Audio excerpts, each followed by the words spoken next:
Hey everyone, buns are usually a little bit more work to make, but I've tried to make this a very simple recipe, so not a lot of effort, just a little bit of time. So let's start with the ingredients: 600 grams or 4 cups of all-purpose flour, 500 ml of water, 2 tablespoons of honey, half a teaspoon of yeast, 1.5 teaspoons of salt. You want to let that sit for 8 to 10 hours to self-knead at room temperature, and you're going to bake at 400 degrees Fahrenheit for about 17 to 20 minutes.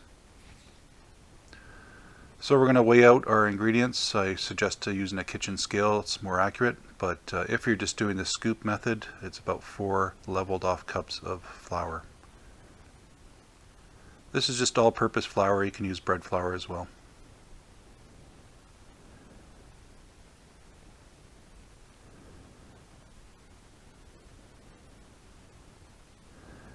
Now it's important to note that this recipe is a no-knead recipe, so there's no machine, no bread machine, no stand mixer, and the mixture sits for 8 to 10 hours. So for a long period sit like that, we do not want to add eggs. So do not add eggs to this recipe because they could go bad during the long wait. Okay, so this is just regular honey. You don't want a flavored honey or anything too strong, just something to add a slight amount of sweetness and to increase the rise of the dough. So when I make bread, I don't usually add any sugar or honey, but for buns you want that little bit of extra rise and fluffiness. So I always pre-mix it with water. It's a little bit easier to mix in and incorporate with the dough. Some people just add the honey separately and then the water.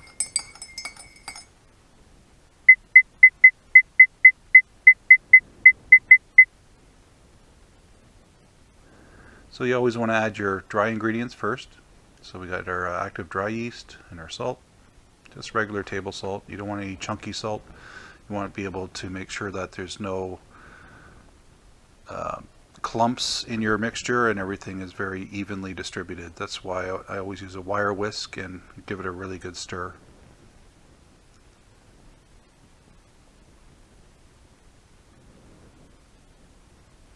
You don't need to sift the flour. So we're going to add our honey and water mixture.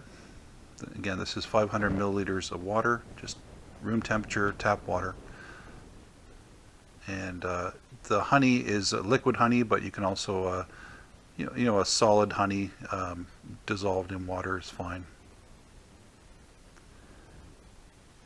And you can certainly use sugar, but I find honey works well. So this is a dough whisk. It does a really good job of doing that basic mixing. You're not really kneading at this point, you're just mixing all the ingredients together.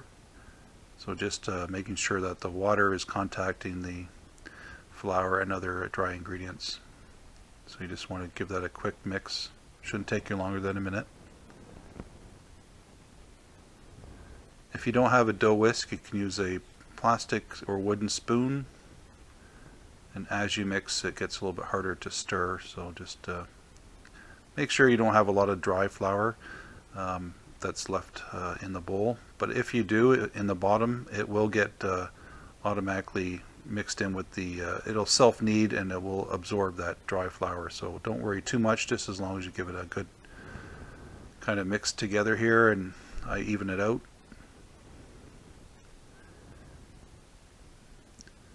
So the dough and the mixture itself does all the work for it does the self-kneading over the period of time, and it develops flavor. So this is just getting the ingredients together.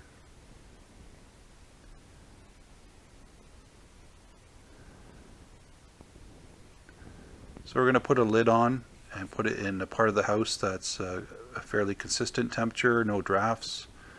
And the longer the better, but you don't want to go like 12 hours, so that's why I suggested from 8 to 10 hours.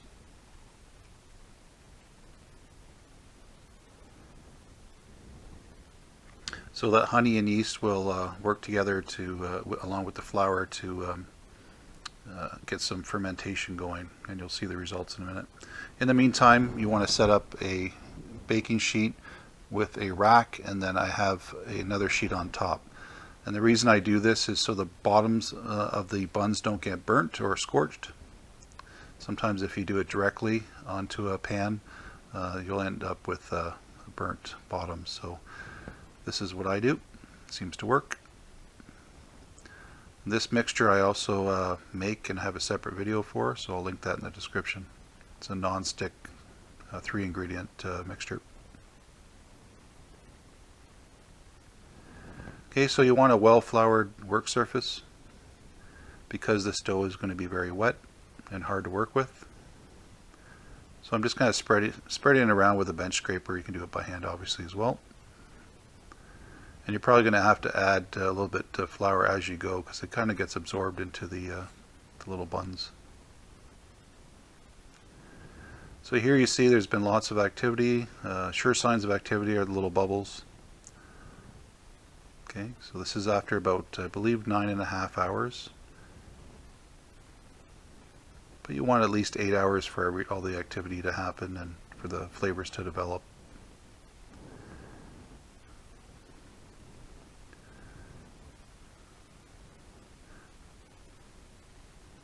Okay, you just want to scoop that out. And you're basically going to punch it down so you're getting a lot of the air out of the dough because you want a second rise happening. So first you want to coat it in some flour so it's a little bit easier to work with. You can also coat your hands in flour. So fold it over a few times, kind of punch it a bit and get that air out.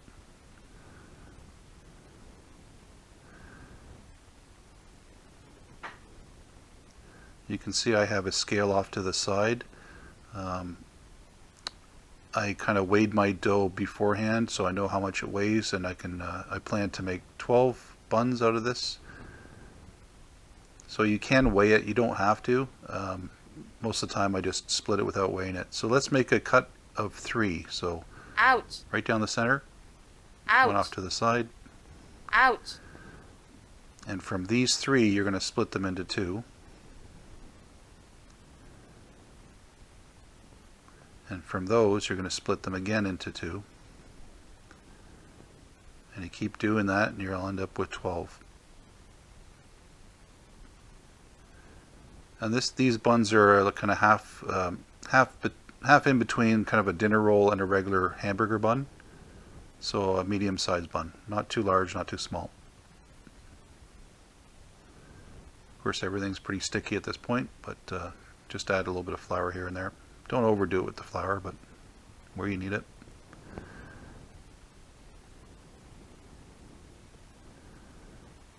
And make sure you make as much a mess as you can. You know, spread the flour all over the kitchen, like I do.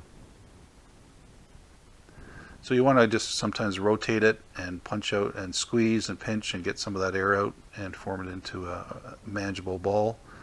And then do your slicing. A bench scraper or cutter or even a knife is a good tool. Makes quick work of separating them and cutting them into pieces. So here I'm just checking the weight. Anywhere from 95 to 100 grams is what I figured they should be for making 12 out of that one large 600 gram worth of dough plus the other ingredients. So they're roughly within 5 grams of each other. I'm not too worried about it. If you had to, you could take little bits from one and add to the other, but yeah, I don't do that. So I'm just rotating them in my hands and pinching the bottom to kind of seal it off. And then I just rotate it on the work surface and flatten it out a little bit, give it a pat. And I'm putting it on my baking sheet and rack. So as I'm rotating, I'm kind of pinching the bottom and I pat it down, and then I just kind of rotate on the work surface. There's other techniques. This works well for me, so give it a shot.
So yeah, don't worry too much about spacing.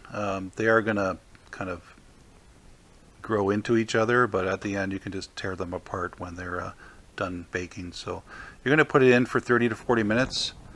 The longer you put it in, the higher the bun will be, and a little bit bigger. So I just did 30 minutes because I kind of wanted a hamburger bun this time. So there you see, they haven't risen too much, but enough that during the baking process they'll puff up as well. So this is just an egg wash. I'm going to do 6 with an egg wash and some sesame and poppy seed, and the others I'm just going to leave alone.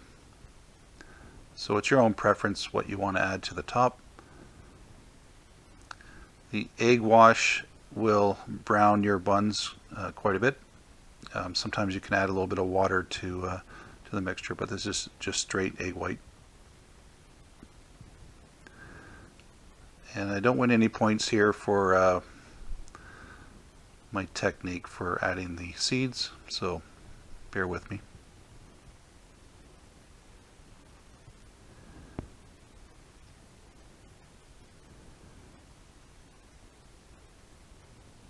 But it adds a nice flavor and texture.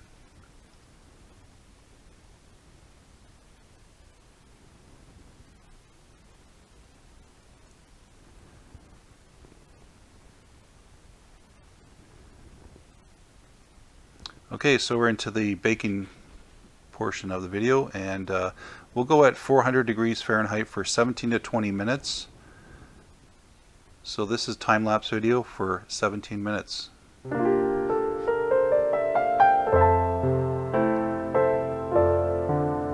can see they'll kind of merge into each other and they'll rise up a bit. But yeah, it's always fun to watch them bake, so here you go.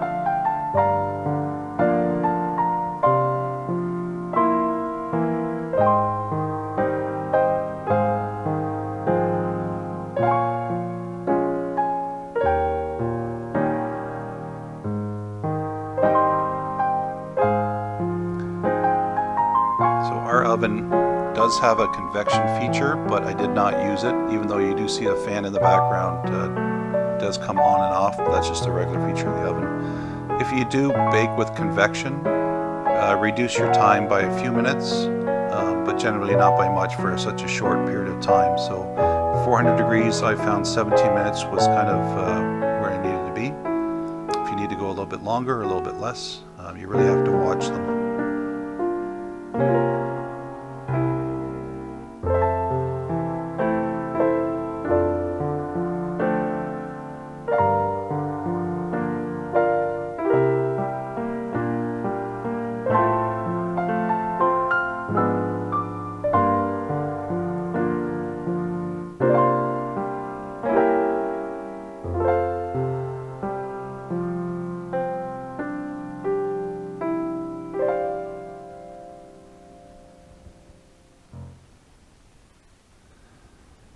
There's your end result. Obviously the egg wash gives it a more brown appearance and allows you to have a bit of a kind of a glue layer for your seeds. And by having it up on a rack and a baking sheet underneath, you don't have any burnt bottoms, which I've had in the past, so I found this technique works well. And try not to slice your fingers off while doing this. But yeah, nice airy and puffy consistency and nice and soft. These work well for hamburgers because they're not too big.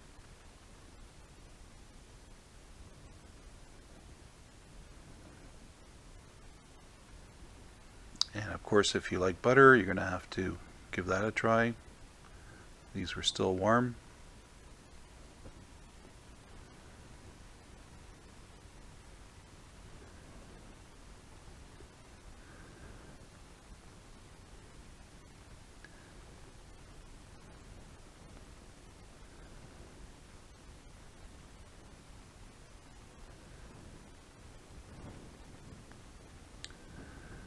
So you can freeze these as well, put them in a Ziploc bag after you tear them apart here. And I think this recipe is really easy to make. It's just by letting it sit for that amount of time, it gives you that extra amount of flavor. Here I'm destroying one just to show the inside. And there you go. So give the recipe a try, please. It works well.